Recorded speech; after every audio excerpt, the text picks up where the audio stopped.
This episode is sharing some of the results I've been getting with Claude Artifacts, using Artifacts to rank really fast on Google with a top ranking. But first, I just got the craziest compact keywords video testimonial. I got it last night. Compact keywords is my SEO course. I want to start today's podcast with this. It took me a little bit to respond with the video review for your program, because I wanted to give it a little bit of a chance for the results to actually take place. I started seeing some initial results, but I wanted to see what happened with some of my harder keywords.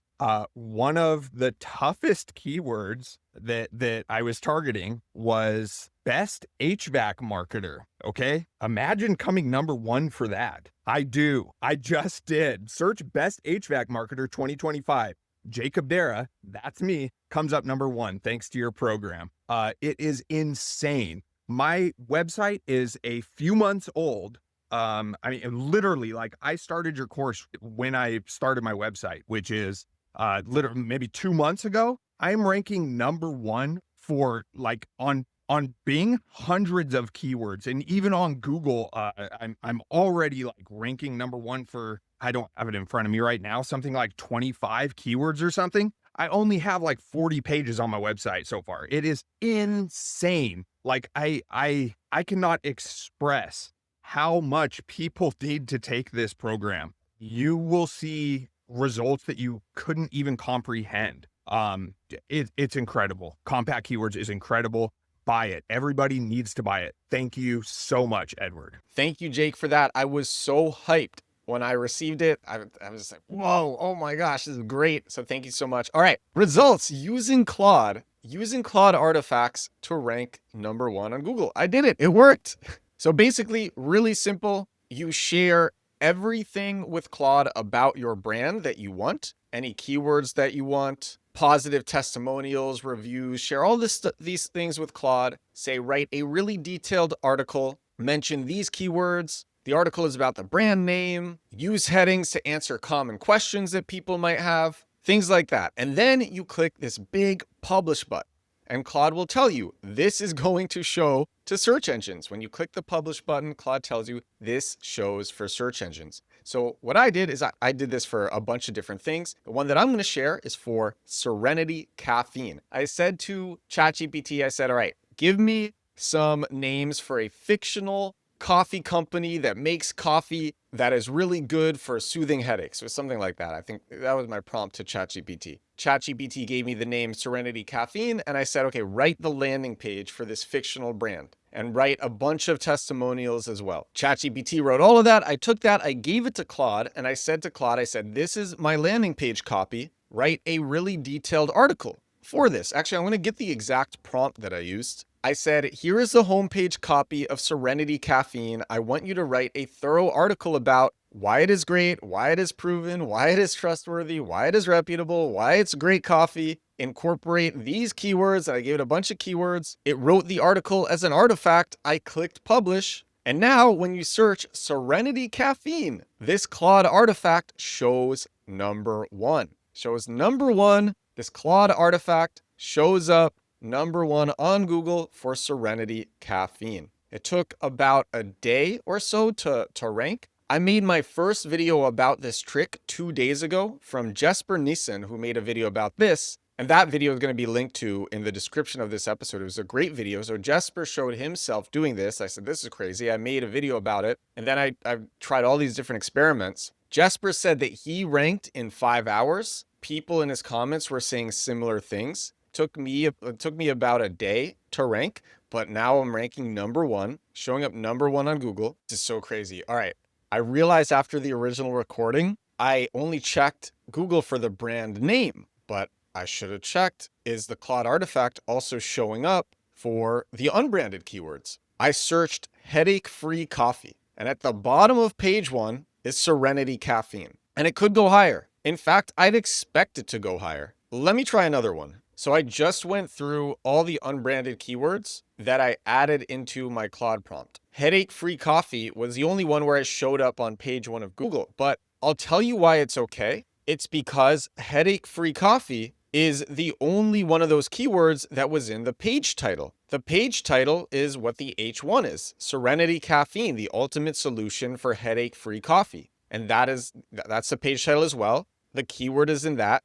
So this is showing up number 1 for the brand name Serenity Caffeine and for headache-free coffee. And so if you have non-branded keywords, bottom of funnel keywords, and I talked about this on the last podcast where I was talking about Claude, if you have these non-branded bottom of funnel keywords and you're making pages for them on your website, while you do that, you can just have one of these Claude artifacts sitting up. And if the bottom of funnel keyword is non-competitive enough, and I'm not saying zero search volume at all, I'm saying just there's lots of players in the search engine results page who are not targeting the keyword properly. And if that's the case, and you have your keyword, your target keyword, used in your H1 for this Claude artifact, then it's also going to be used as the page title, and then it's going to have a pretty good chance of showing up on the first page of Google or even in the top 1 to 3 positions. Back to the original recording. AI Overviews and ChatGPT are not citing the Claude article yet,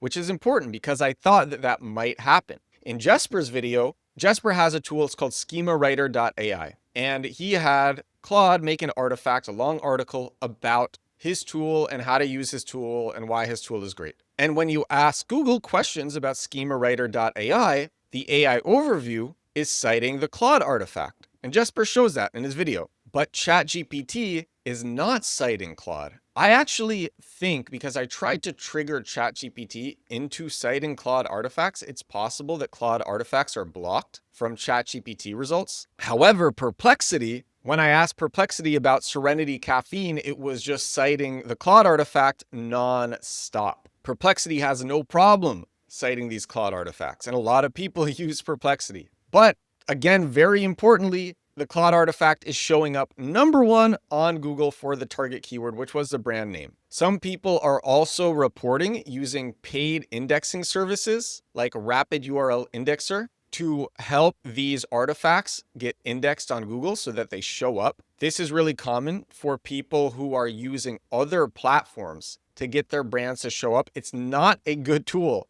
Definitely not. Okay, you know what? There was a thread about this on the SEO subreddit about these paid indexing services. The thread was called, "Why does our SEO not recommend paid indexing services?" And the overwhelming response was, they are scams. They will harm your money site. Do not use them. They violate Google's guidelines. Many use spammy backlink techniques or submit URLs through compromised Google Search Console properties. The risk is the main problem. It's a black hat tactic, so it's not recommended for your money site or anything else. If a page doesn't get indexed naturally, it's almost always a signal of a quality issue with the page or the site itself. However, people have been reporting, Jesper even shared it. Jesper shared it, I believe, in the comments of his video. These tools, these paid indexing services, are quite common for parasite SEO. You're not doing it. I'm not recommending any black hat techniques, but people use these if they have a page on an external domain and they want to get that page indexed by Google. Medium, LinkedIn Pulse,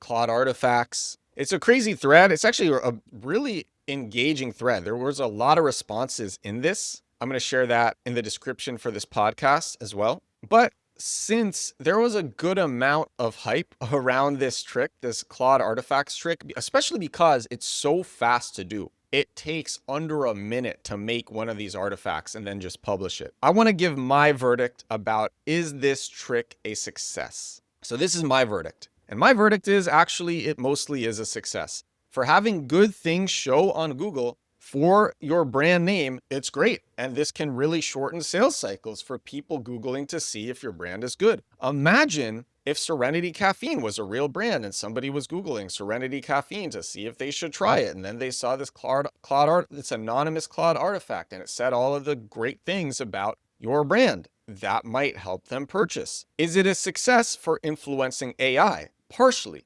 Doesn't seem like ChatGPT will cite Claude artifacts. I believe that AI overviews will cite Claude artifacts, especially if a URL is given and if more images are shown. You can have the Claude artifact show images as well. For example, host the image on Imgur and then give that link to Claude. Give the Imgur link to Claude. But yeah, I believe that Claude artifacts will influence AI overviews and will be cited by AI overviews. And it's possible that this will happen with Serenity Caffeine, but it needs more time. Perplexity, overwhelming success. Perplexity was citing my Claude artifacts nonstop. You know, people are saying, I made a video about this too on Instagram. That was a really good video. And some people were saying this is going to get patched really fast. That is possible. But for now, this is a very low cost trick. It costs nothing to try. It's really fast to do. I don't see anything black hat or manipulative about it as long as you're being honest. If you give all of your marketing materials to Claude and say, write an article about this, say why my brand is great,